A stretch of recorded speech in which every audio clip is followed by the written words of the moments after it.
Greetings all, and welcome back to our series of videos about life in the Blackhorse. Now, we have demonstrated that there's a lot of cool stuff that you can do when you win 11th ACR. However, just because you're having fun and enjoying yourself doesn't necessarily mean something is good for you professionally in terms of your career development. However, we got you covered, because actually posting in 11th ACR is very good for your military career. This video will demonstrate as to why. So your general concept of NTC is we're going to NTC as a rotational unit, it sucks. There's this mindset that NTC is automatically associated with negativity. Right.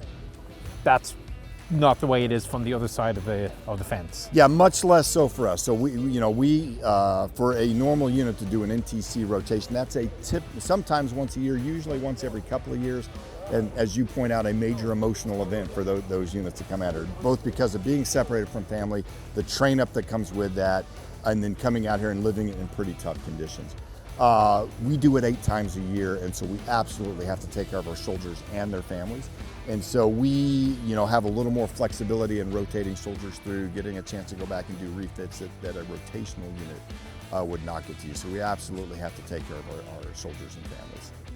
What sorts of characteristics would you think that you would be the strongest at to make NTC, the 11th Cav, the one that you want to go to make most of what your internal capabilities would be?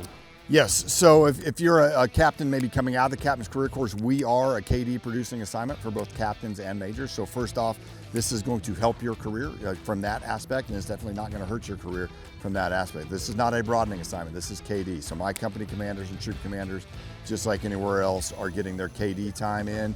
My majors are getting their KD time in as XOs and S3s. If you are willing to fight in your warfighting function, you want to get out and get lots of positive reps at what you're doing, this is the place for you. If you like operating under the philosophy of mission command, that I'm going to give you mission type orders and allow you to go out into the terrain and fight, this is the place for you. It's not as micromanaged, you're out fighting on your own. And then those company commanders, again, if I'm fighting as a brigade tactical group commander, I'm fighting a level up. Those company and troop commanders, they're also fighting a level up. So we take an infantry company, an armor company, or troop, and we combine them together to create a MIBN, mechanized infantry battalion on the Russian doctrine. And those two company commanders, troop commanders come together and they form that battalion. So they're out there fighting as battalion commanders with a combined arms. So they have unit. mortars of their own, for example, to play with as well? Exactly, yeah, we still have the same number of mortars because that's all I've got, but we have both squadrons combine their infantry, combine their armor, combine their mortars, combine their scouts to create more of those out on the battlefield. But then those MIBN commanders get to fight a mechanized combined arms task force that they wouldn't normally get to do as a company commander.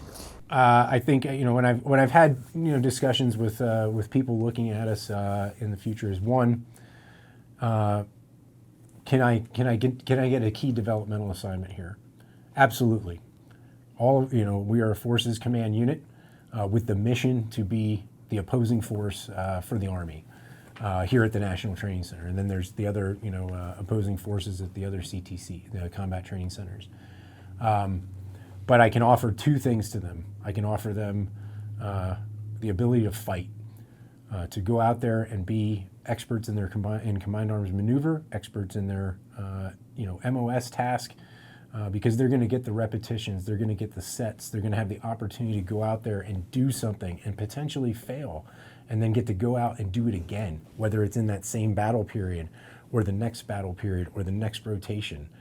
So they're going to get that opportunity. And the second thing that we offer is predictability, because we know the rotational calendar. We know when we're in the field. We know when we're going to have the time off to reconnect with our families, and that's tough these days. I mean, there's you look at the world, right? And there's a lot of unpredictability and uncertainty in it, and so the Army's got to be prepared for that. And there's a lot going on, but what I can say is that we have predictability here. It's a challenge at other units, and I say that having commanded in some of those BCTs that rotate through here.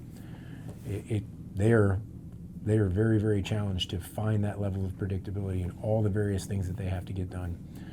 We're very focused here on warfighting, and then when we're not warfighting, and we're conducting training in support of that, of being in our community, connecting with our families, and taking that time to kind of, to process and have that experience.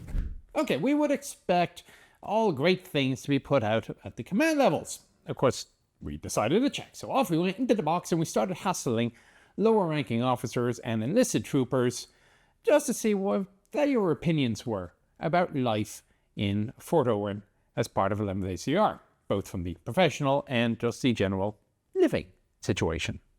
With me is Staff Sergeant Vincent, who is an E6 tank commander. Best job in the Army? I would say so myself, sir. Yep, I love it. What was your previous duty station before you came here? I was stationed in Fort Hood, Texas, before I came here to Irwin in 2020. So how would you compare the two? It's very up-tempo here, but at the same time, the training schedule is set.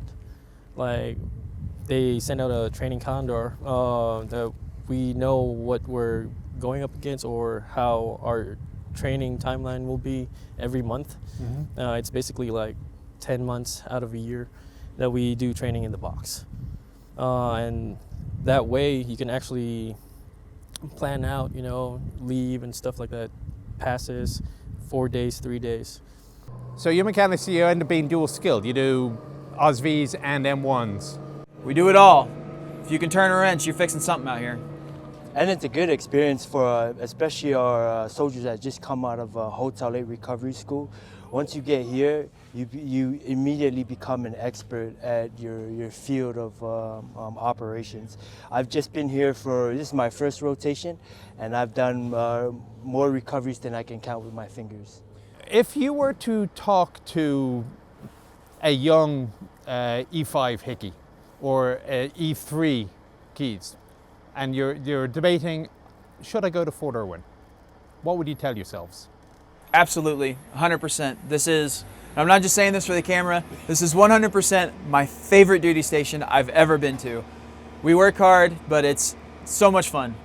And it also comes with a really, really set schedule, allowing us the opportunity to we have 3 days coming up after rotation, 4 day after that, and we can go to either Vegas, down there in California, and spend some time with family during that. And it's really, really hard to put leave in at any other duty station when the schedule is really, really unpredictable.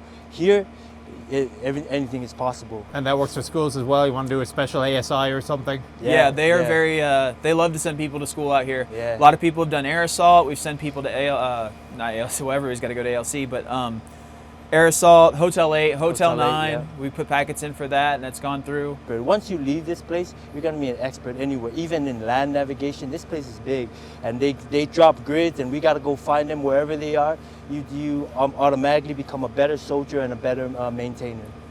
For like low density MOSs especially, like you're probably never going to do your job as much as you do it here. Yeah, definitely. You're going to come out of here and you're going to be astonished at how far ahead you are of your peers. Yep. Have you ever come here as the rotational unit? A very long time ago, yes.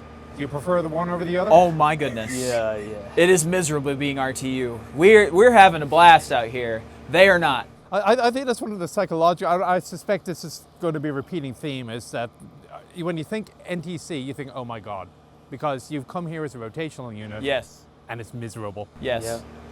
And when you say you re-enlisted for Fort Irwin, a lot of people go, oh my gosh, you're going to NTC, but then you get out here and, you see how we live, and I wouldn't say we take it easier, but I don't know, it's definitely better on our side. Yeah. Plus home's right here, so. True.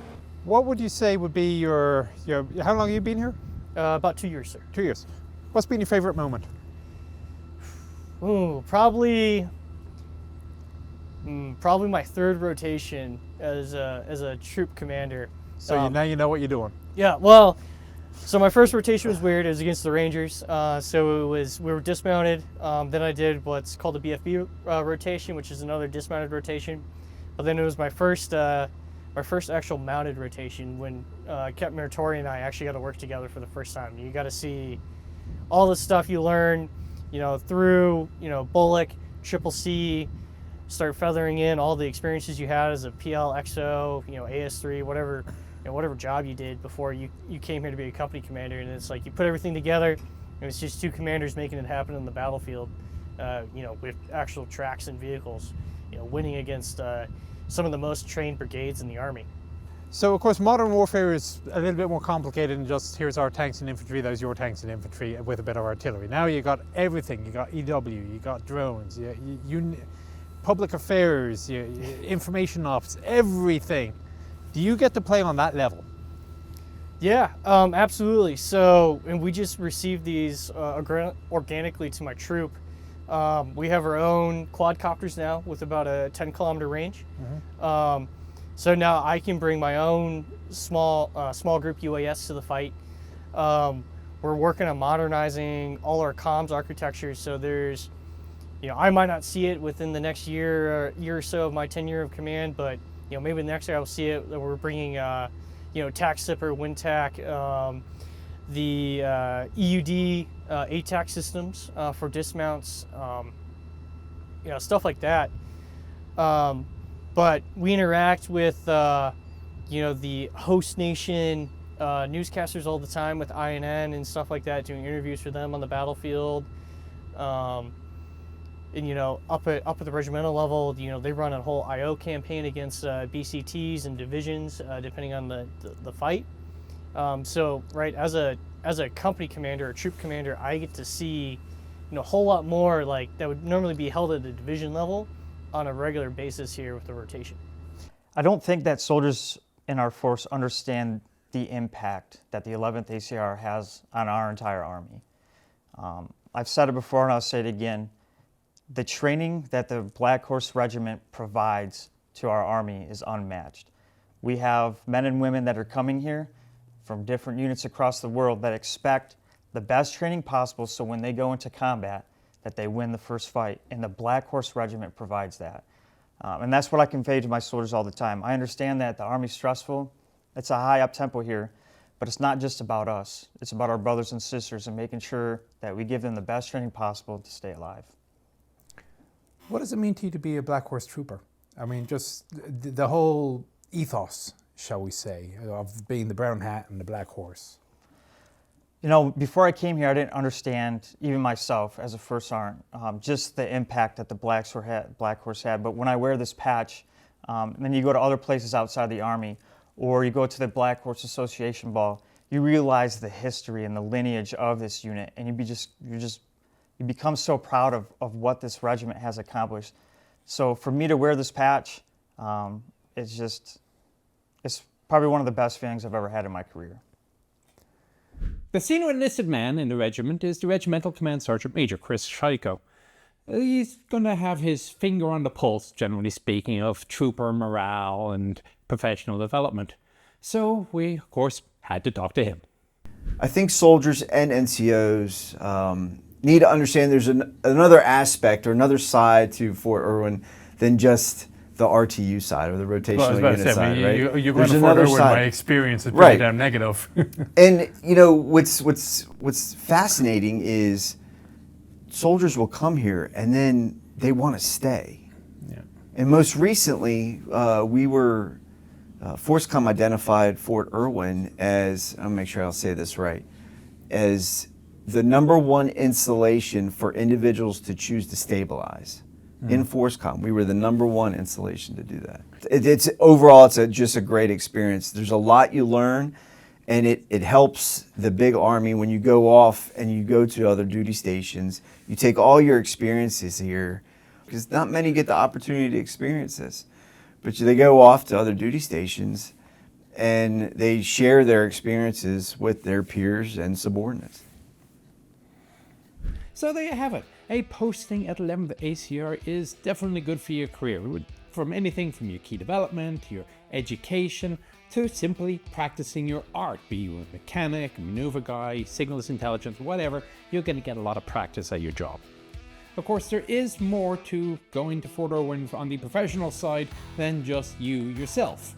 there are often other people who get a vote as to where you may want to go next. They're called families. The Army doesn't issue you with them, but you get them anyway. For that, come back on the next episode. Hit the subscribe button. Maybe I'll see you there. Of course, there is more to it than simply you, yourself, and you. Yeah, me, myself, and I.